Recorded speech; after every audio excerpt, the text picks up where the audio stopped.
পৃথিবীর প্রত্যেকটি প্রাণীর মৃত্যুর স্বাদ গ্রহণ করতে হবে। মৃত্যুর পর কবর হচ্ছে আখিরাতের প্রথম মঞ্জিল। যারা এই মঞ্জিল থেকে সহজে মুক্তি পাবেন তাদের বাকি মঞ্জিলগুলো সহজ ও আরামদায়ক হবে।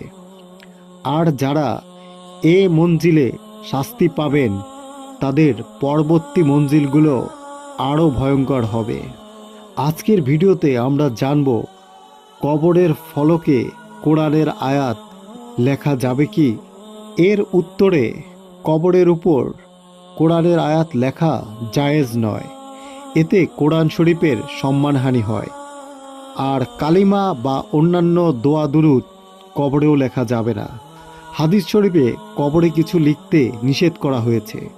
হযরত জাবের রাদিয়াল্লাহু আনহু থেকে বর্ণিত, তিনি বলেন, রাসূলুল্লাহ সাল্লাল্লাহু আলাইহি ওয়াসাল্লাম কবর চূনা করতে, কবরের উপর কিছু লিখতে, তার উপর কিছু নির্মাণ করতে ও কবর পাড়াতে নিষেধ করেছেন। তিরমিজি হাদিস 1052।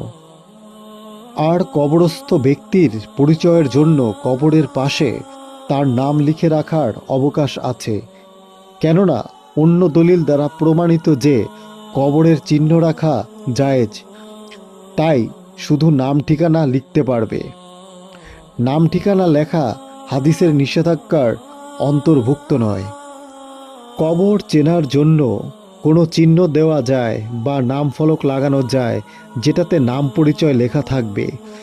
কবর চেনার প্রয়োজনে কবরের চিহ্ন দেওয়া নিষিদ্ধ নয়। হাদিসে এসেছে, উসমান ইবন মাজুন রাদিয়াল্লাহু আনহুর ইন্তেকালের পর তার জানাজা ও দাফন শেষে নবীজি সাল্লাল্লাহু আলাইহি ওয়াসাল্লাম কবরের চিহ্ন রাখার জন্য জনৈক সাহাবীকে একখণ্ড পাথর আনার নির্দেশ দেন। তিনি সেটি বহন করতে পারছিলেন না। তখন রাসূলুল্লাহ সাল্লাল্লাহু আলাইহি ওয়াসাল্লাম সেটি নিজে আনার জন্য অগ্রসর হন।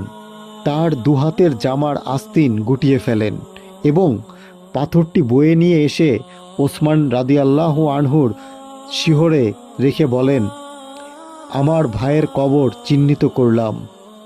আমার পরিবারের কেউ মারা গেলে এই কবরের পাশে দাফন করব।